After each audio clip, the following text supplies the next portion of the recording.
Bonjour et bienvenue pour cette nouvelle vidéo. Aujourd'hui, je reçois comme invité Gilles Perrol.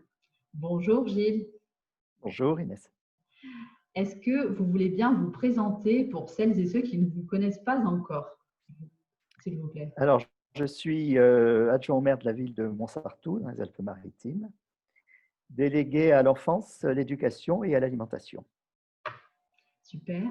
Alors aujourd'hui, si je vous ai proposé de bien vouloir accepter cette invitation, c'est parce que votre commune est de plus en plus connue pour ses actions inspirantes sur la question de la résilience des territoires et notamment de la résilience alimentaire.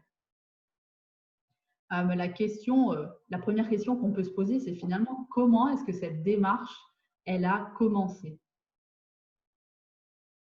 Cette démarche, elle a commencé par notre compétence de base qui est la cantine scolaire et par une problématique à laquelle ont été confrontées toutes les cantines de France en 1998, l'épisode de la vache folle et de l'interdiction de servir du bœuf.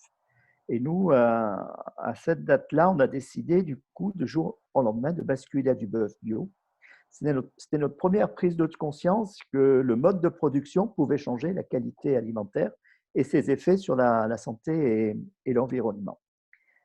Parallèlement, le maire travaillait, s'était vu confier une mission parlementaire sur les enjeux santé-environnement.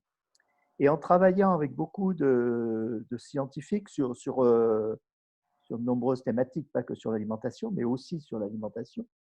Euh, il a eu connaissance d'études, d'alertes de ces scientifiques sur les problématiques liées à la qualité alimentaire, les effets à la fois sur l'environnement et puis sur certaines maladies comme les cancers ou les neuroperturbateurs dont on parlait déjà à l'époque.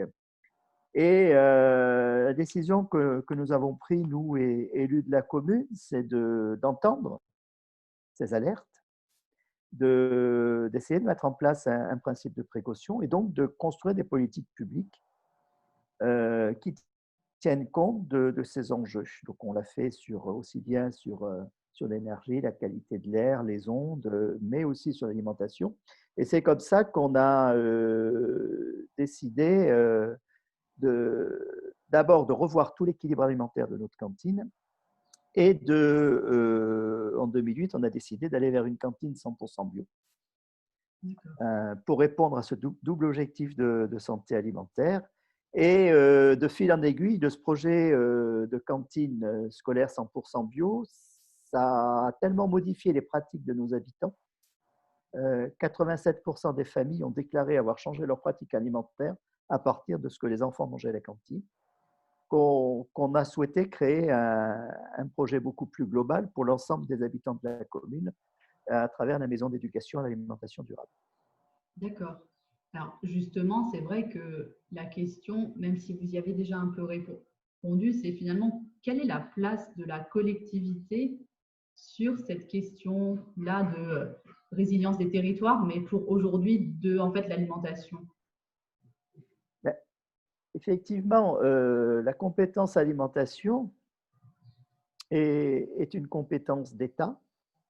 On a une direction générale de l'alimentation, au ministère de l'Agriculture et de l'Alimentation.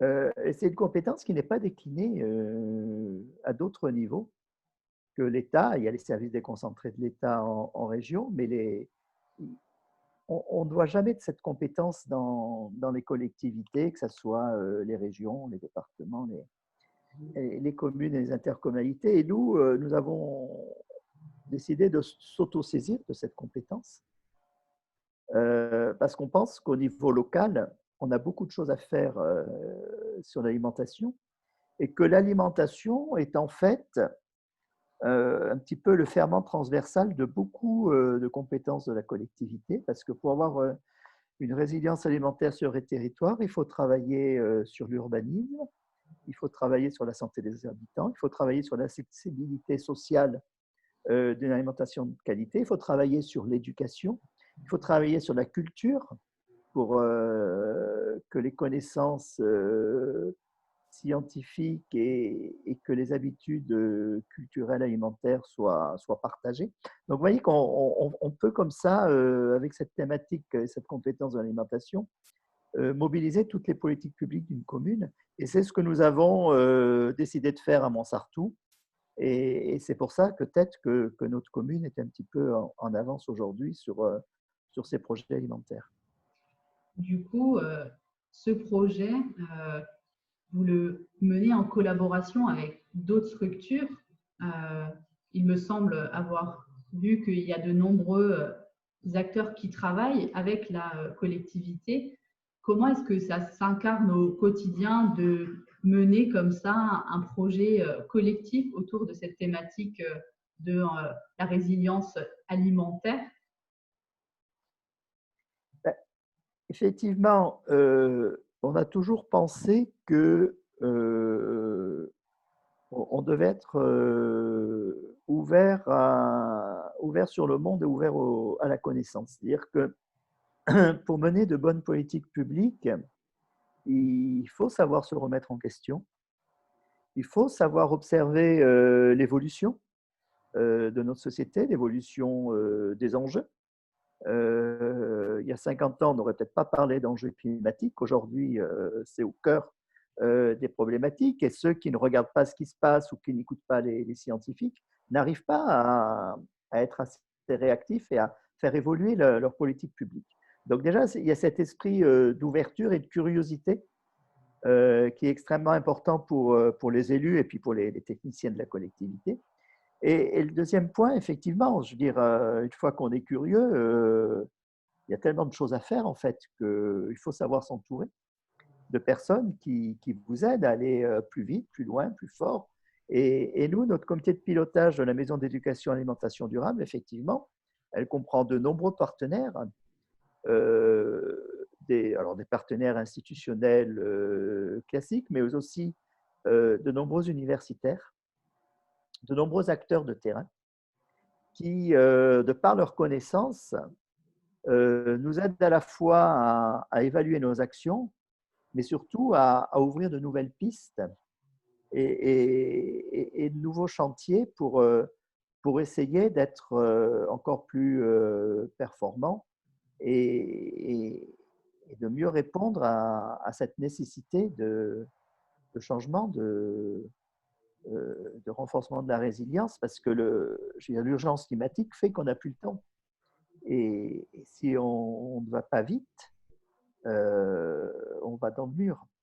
Donc l'idée, c'est, et si vous voulez un ou deux exemples concrets, les chercheurs, notamment sur l'évaluation, on est en train de monter avec eux une étude d'impact santé de notre politique alimentaire, c'est-à-dire d'évaluer en quoi cette politique alimentaire contribue au bien-être de nos habitants et en quoi le fait de manger 100% bio est meilleur pour la santé. Donc voilà, par exemple, deux études scientifiques en santé qu'on va mener avec des partenaires universitaires, avec le CHU de Nice et avec l'INSERM qui est installé à Sophia Antipolis. Un autre volet, c'est de travailler une politique sociale de l'alimentation et voir comment on peut faire en sorte que les publics les plus précaires ne soient pas exclus d'un projet alimentaire de qualité, ou au contraire, soit le cœur de cible, je dirais, et comment justement on peut travailler à une évolution du fonctionnement de notre épicerie sociale.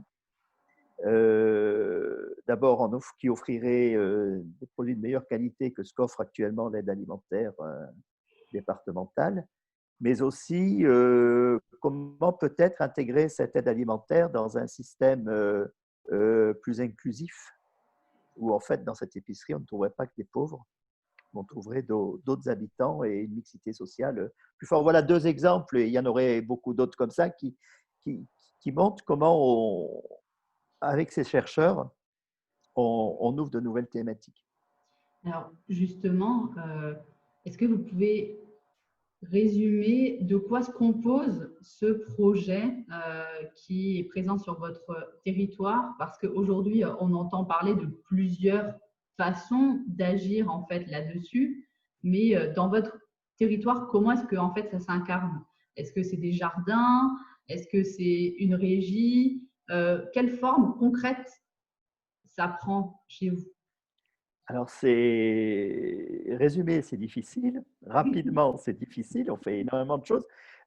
Déjà, notre projet alimentaire qui est mis en œuvre par la Maison d'éducation et alimentation durable s'appuie sur 5 piliers d'action.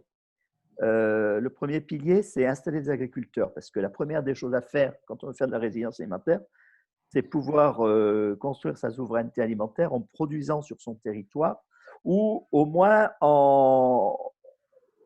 ou alors en travaillant avec d'autres territoires à la production de son alimentation, parce qu'il ne faut pas se leurrer. Montsartou est sur la Côte d'Azur. On ne sera jamais autosuffisant sur notre commune en termes d'alimentation. D'abord, notre commune est petite, elle fait que 1350 hectares pour 10 000 habitants, donc c'est juste impossible de nourrir la population avec cette surface. Mais on peut changer beaucoup de choses. Et notamment, on a triplé les surfaces agricoles. On est passé de 40 à 112 hectares classés agricoles sur notre territoire. Sur la Côte d'Azur, ce n'est pas neutre. Et maintenant, l'enjeu, c'est d'arriver à installer des agriculteurs sur ces terres classées agricoles. Et en fait, c'est beaucoup plus compliqué qu'on ne pensait parce qu'il y a une forte rétention foncière des propriétaires. Parce qu'ils ont été classés agricoles, ils auraient préféré être construits autorisés à construire. Et d'autre part, les porteurs de projets, quand ils viennent chez nous, quand on leur trouve quand même des terres agricoles, la difficulté, c'est de se loger sur notre territoire. Le coût du logement est extrêmement élevé et l'équilibre financier d'une exploitation agricole n'est pas possible avec le coût du logement sur la Côte d'Azur. Et donc, on est en train de travailler sur un projet de hameau agricole qui permettrait de faire de l'habitat locatif à loyer modéré pour des agriculteurs. Donc, vous voyez que c'est un projet au long cours. Pour le deuxième pilier de la Maison d'éducation et d'alimentation durable, c'est la dynamisation de l'économie autour de l'alimentation durable.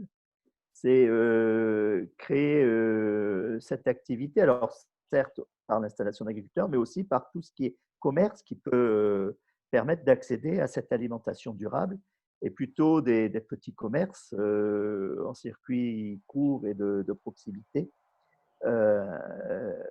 pour la population. Le troisième pilier, c'est toutes les actions d'éducation. Éducation et alimentation pour tous les publics, donc on fait énormément de choses avec les enfants et les jeunes, bien sûr, mais avec les seniors aussi, mais avec les familles, mais avec les précaires. Deux, trois exemples. On a un défi famille alimentation positive qui accompagne les familles pendant 6 mois à manger plus bio et local, et ça donne des résultats intéressants parce que c'est au bilan plus 25% de bio, plus 40% de local, et en dépensant un petit peu moins. Donc, on voit qu'on peut changer les pratiques de manière très concrète. C'est un jardin de production pour l'épicerie sociale qui est, qui est animé par l'épicerie sociale avec les bénéficiaires. C'est des cours de cuisine, justement, pour ces habitants qui n'ont plus l'habitude de manger des légumes, et il faut aussi réapprendre à les cuisiner.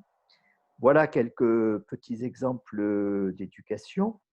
Le quatrième pilier, c'est des actions recherche, donc c'est ce dont je vous parlais tout à l'heure, le travail avec les universitaires, et notamment une action recherche qu'on mène aussi également, que je n'ai pas encore évoquée, c'est comment dynamiser l'alimentation durable dans les entreprises et comment un chef d'entreprise peut faciliter l'accès à l'alimentation durable de ses employés. Et on fait ça avec le Club des entrepreneurs de Pays de Grâce, une quinzaine de chefs d'entreprise, et Agribio 06, et on va travailler là-dessus pendant 2-3 ans. On vient de déposer un dossier FEDER qui a été accepté. Et le cinquième pilier, c'est l'essaimage et le partage de notre projet, parce que on pense que nous, on fait ce projet pour répondre à ces enjeux de santé-environnement, et donc aussi pour lutter contre le réchauffement climatique. Mais si Pierre Rabhi évoque la part d'équilibre et dit que chacun doit faire sa part, il faut qu'on soit quand même très nombreux à la faire pour que ça donne des résultats. Et c'est pour ça qu'on souhaite partager notre expérience avec beaucoup d'autres collectivités.